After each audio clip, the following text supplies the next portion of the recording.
السلام ورحمة الله وبركاته.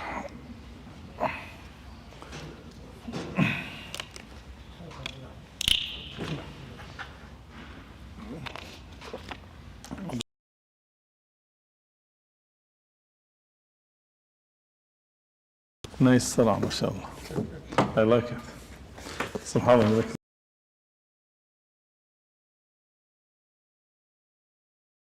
Worry about fixing the hair, right? And the wudu, you don't have to.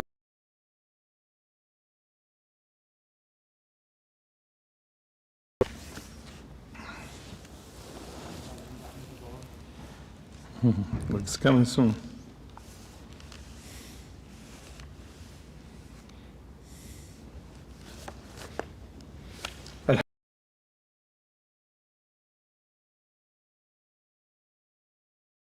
وبارك على نبينا محمد وعلى آله وأصحابه أجمعين.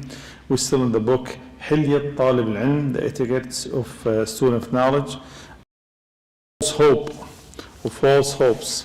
So basically shows here some people they act.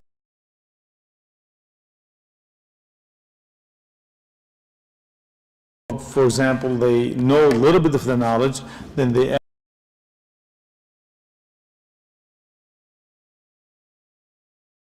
Allah said if you act upon you are knowledgeable, for example, you know about the qira'at,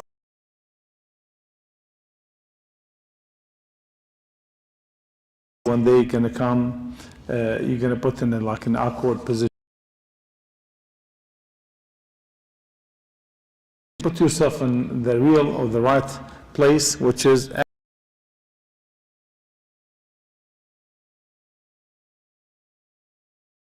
like I said, false hopes. And this is will prevent you from seeking the knowledge. Because like he said, a barrier. Because you act upon like you know. And then you'll be too shy to learn.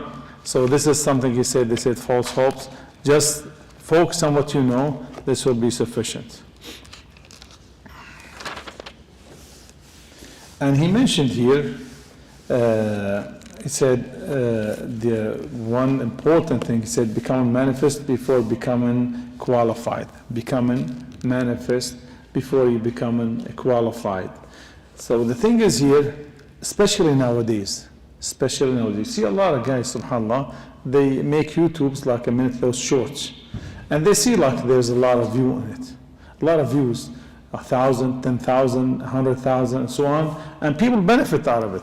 So, but the thing is here, when you reach to that point, subhanAllah, then you become like you were in charge, you're ahead, you're the leader.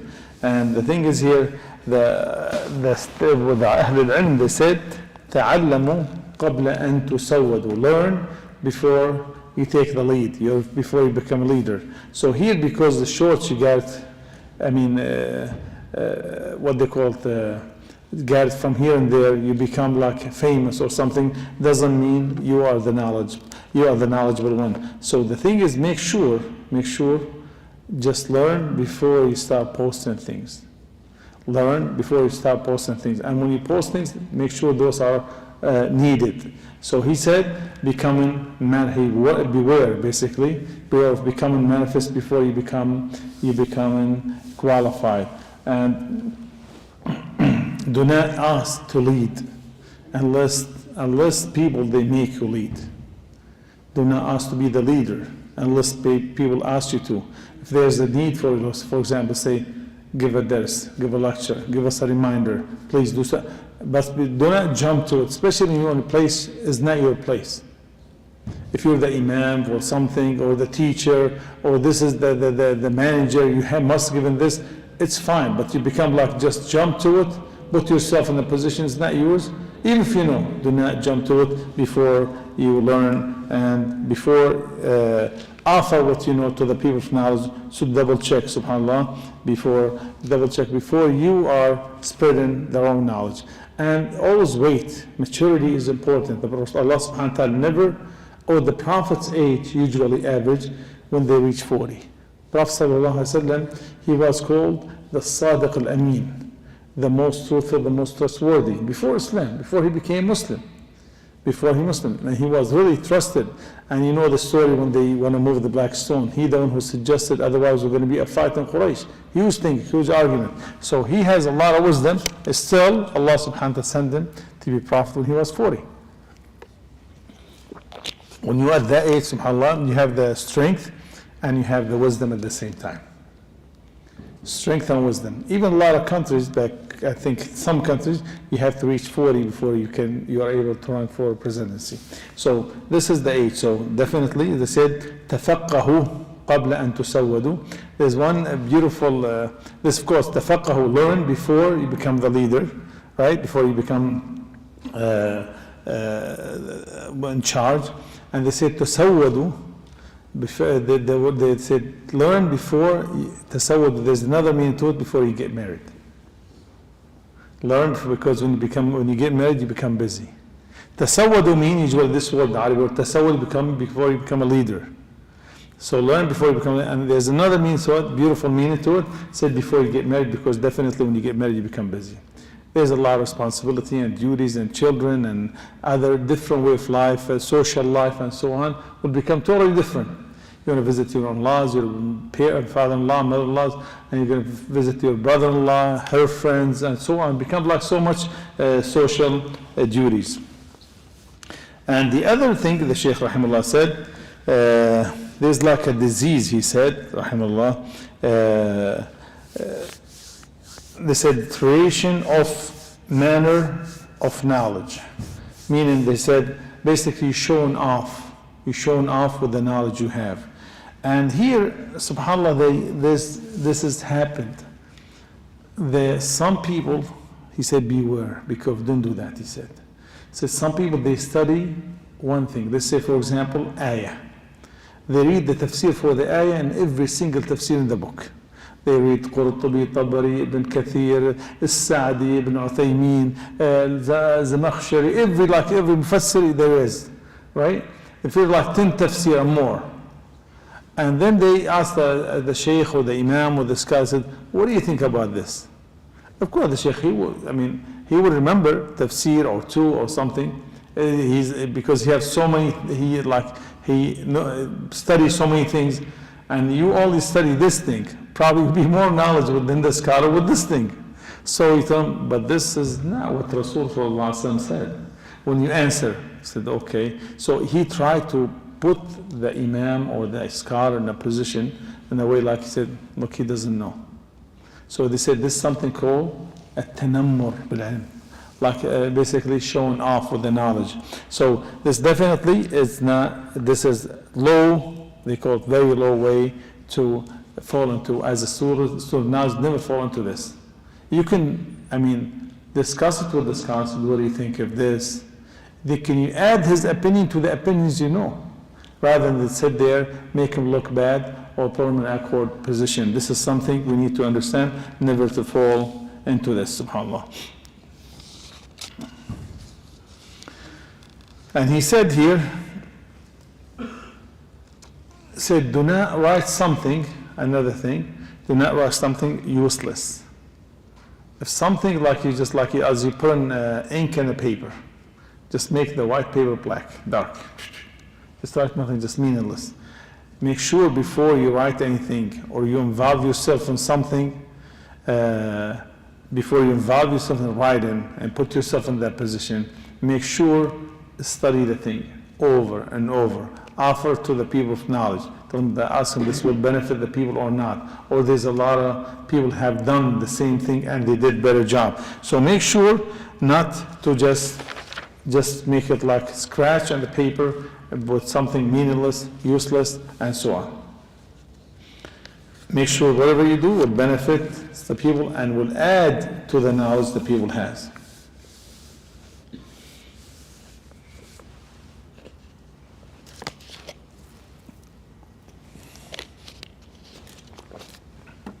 He said also here, your stance on the mistake of those who preceded you. Your stance on the mistake of those who preceded you. You look for the mistakes the scholars, as now here the speech to the student knowledge, especially. Do not search for the mistake the ulama do. Because there is no alim, no human being after the death of Rasulullah does not make mistake when it comes to knowledge. No one have all the knowledge. If you're going to look for this, subhanAllah, if you're going to look for the mistakes for each one and you're going to accuse him of something he doesn't know, or accuse his knowledge, or accuse his method of following the truth and following the sunnah, then you're going to end up with no people to trust. There's no one's perfect. Don't look at the mistake or have to go after the mistakes for those scholars who preceded you or the one who around you. So many imams, they have made mistakes. Many imams. The biggest imams. You say their opinion, you see it, you find much better opinions with other imams. So no matter who are they. SubhanAllah. So they said here, subhanAllah, they said the people of Bid'ah always talk about Shaykh al-Islam ibn Taymiyyah. They look for, he made mistake here, he made mistake there, why did he do this here, why did he do that there? They always look for, subhanAllah, as students, never do this. Because no one is perfect. If you want to follow the footsteps of any scholar or anyone, you're going to think about he will make mistake and already probably made mistake. Don't matter. As Imam Malik rahimahullah said, everyone you could take from his knowledge and leave except for the person in the grave. You take everything he have said. And Abu Hanifa rahimahullah, he had big halaqah. So he saw when a student, he write everything he says. He said, look at this guy. Basically he said how fool he is. He writes everything I say, and I say something today, I change my mind tomorrow. Imam Shafi rahimahullah, he changed his madhab when he went to Egypt. The whole madhab, totally. So there's opinions, and there's like, for example, you see like a fatwa for Imam Ahmad rahimahullah. He said this now, and there's another opinion totally different than the first opinion. Does not make him less. Doesn't make him like they not knowledgeable. Does not make him not imam. They're still imams. But the thing is, they still make mistakes.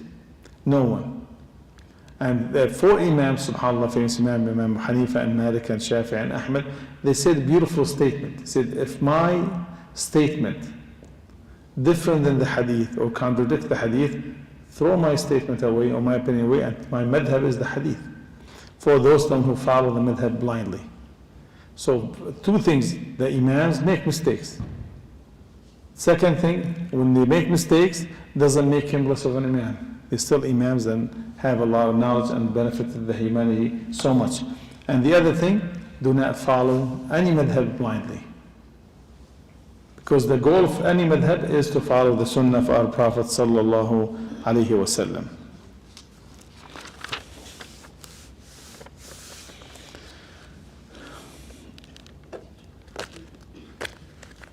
And he said, also the Imam rahimahullah, daf'u shubuhat.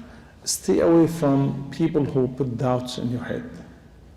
No matter how knowledgeable you are, no matter how solid your knowledge is, do not associate with those people. They throw or cast shubuhat in your heart, doubtful things in your heart. Because like a sick person, a healthy person, imagine how, no matter how healthy you are, because some people said, I have enough confidence. So this is not right. Imagine, no matter how healthy you are, would you go to a sick person with virus? Someone with corona or something have something like a contagious disease? You wouldn't. Say same thing with this one. Even if you, no matter how tough you are, then same thing, that person have a disease, don't be around him. Matter of fact, Prophet ﷺ did not allow Umar at the beginning to read the Bible. He said, Allah gave you something better. So the thing is, we need to understand, I have a question, like many people ask me, or a few people ask me, can I read the Bible? Okay, did you read the Quran? Did you know everything about the Quran before you start reading the Bible? Read the Quran. Be strong in the Quran. Then if you want to get the debate with the Christian and the others, then when you have enough sound knowledge, then you start reading those books.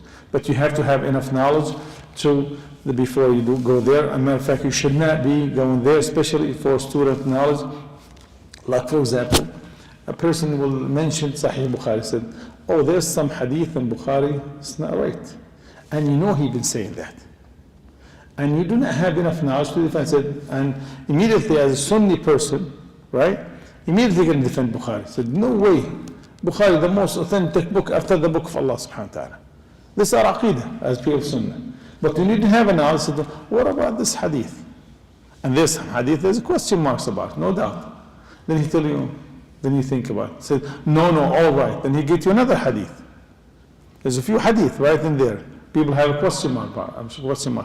Then another doubtful matter, then you have doubt in your heart. Because you didn't have enough knowledge to defend, and you didn't know how to defend. The moment you say there's something the Ummah have agreed upon, for example, one of the things they agreed upon, Imam Bukhari. The moment you didn't have enough knowledge, besides, get emotional, fighting and screaming without any dalil, he's going to cast some doubts in your heart. So you stay away from this. You follow the right method. Something Allah subhanahu wa ta'ala said in your heart, for example, you should grow a beard. Then you're going to, some person said, this guy will convince you, you didn't have to. Then this guy, big scholar, he shaved. This guy, then what are you going to have? You're going to end up have that, this is a lot of people saying we didn't have to have it. Why should I have it? So I can fit with everybody. So always stay away. Allah subhanahu wa ta'ala have guided you to the truth. Make sure if you didn't have strong knowledge about all the case, then you do not even get close to that.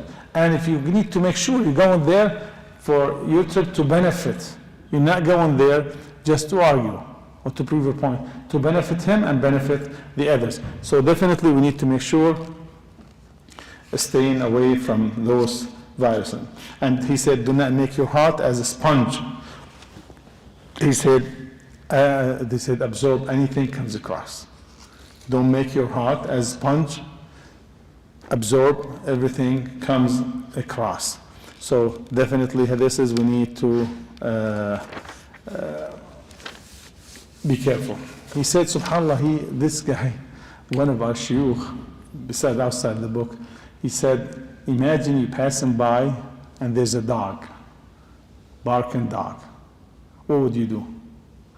Imagine you start screaming at the dog. Who's going to be louder? Dog. So would you win if you scream at the dog? So what's the best way? Keep on going, right? So the best thing, someone's barking. So there's no way to win with a dog. So this person is trying to throw like doubtful cast in your heart is worse than the dog. Just keep on going. Move on. You know what I'm saying? He just subhanAllah, he resembled that to this. And this is something, I don't know how feasible that, inshallah, one day will be feasible. He said, to beware for the grammar mistakes, or grammar error. So this is here, said, make sure, learn the Arabic language so you can understand the deen the proper way. Because there is no way to reach higher level unless you are very good in Arabic language. Imam Bukhari, rahimahullah, Imam al-Hadith, right? They call him Amir al-Mu'mineen fil Hadith. What is first language? Arabic has to be Arabic, right away. Imam Muslim, are they Arab? They're not Arab. Imam Muslim, is he Arabic? He's not Arabic, but his first language became Arabic. Then he said, he became the second best man in Hadith after Imam Bukhari. So in order for you to become somewhere, subhanAllah, he said, you have to learn something Arabic and away from the lahan, any grammar mistakes. And he said, as Umar radiallahu anhu said, ta'allamu al-Arabiyyah. Learn the Arabic, he said, will increase you in honor. You become more honorable. So definitely pay attention and invest sometimes in the language of the book of Allah subhanahu wa ta'ala.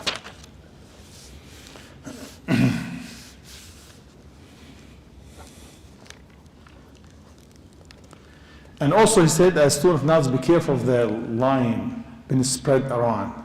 They call it the new Israeliyat. The new Israeliyat. So basically they spread false information or false rumors about Islam. For example, they said Islam was spread by the sword. They have this, right? They try to, subhanAllah. And you as student of knowledge, you need to learn, be careful. You don't want to go this to your heart. The biggest Muslim country, which one? Indonesia. How did Islam reach there? Trade, merchants, right? Dawood Hausa. Business people, they were there, they're honest, truthful, don't cheat, or they have the most beautiful characteristics, and the Islam spread because they were really fascinated about those business people. They never saw someone more honest than this. SubhanAllah. Then the Islam spread because of their akhlaq. So it has nothing to do, the biggest Muslim country and all that area, all of it. No doubt Muslim, they fought in Sham and Egypt and a few other countries, but they never forced Islam at anyone. Never.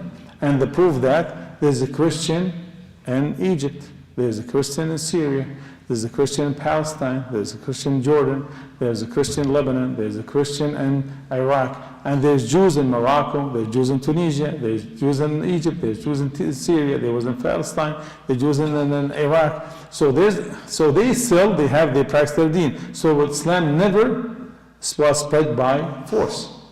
All right? So the thing is, we need to understand this. So never fall into this. Islam was spread by the sword. And he said, beware as student of knowledge of the Byzantine debate. Do not argue. We useless argue. They said, subhanAllah, this useless argument, they said, those people, the Byzantine Empire, they said they were arguing about the sex of the angels and the enemy at their gates. I mean, right there at the gate of their borders, about to attack them. Then they end up losing the battle because they were arguing what the sex of the angels, they're males or females. So this is the jidal. This is the argument they call the Byzantine argument or debate. Doesn't subhanAllah get us anywhere. And always one thinks something is not going to benefit us at all. He said, what do you think about this scholar? What do you think about this guy? What do you think about this people, this group? Stay away from this. This is, worry about yourself. Like I love this argument said, if you go there with this person you do not like, if you go to Jannah and you find him there, would you leave Jannah or you stay in Jannah? Even if you don't. So I mean, so it doesn't matter how bad the person. If you find him in Jannah, who cares? I'm not leaving Jannah because he's there. Makes sense? And the person you like and he's not in Jannah, are you going to leave Jannah? Because you're looking for, you're going to go to fire with him as support. So things, worry about yourself basically and stay away from argument. And even Rasulullah Allah subhanahu wa ta'ala said, ادعو إلى سبيل ربك بالحكمة والموعظة الحسنة وجادلهم بالتي هي أحسن. Said, invite to the way of Allah subhanahu wa ta'ala, to your Lord, with the hikmah and good or nice admonishment, and debate with them with the best. So this is the thing we need to always take that in consideration, that we only talk with something going to be beneficial, useful. Don't argue. Don't go like they call this Byzantine debate. Is not going to get us. Yalla, Abdurrahman. Hikmah, wisdom. Hikmah, wisdom.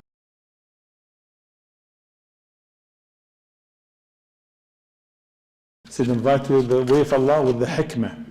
وَالْمَوْعِظَ الْحَسَنَةِ and good admonishment. How come he didn't say good hikmah and good admonishment?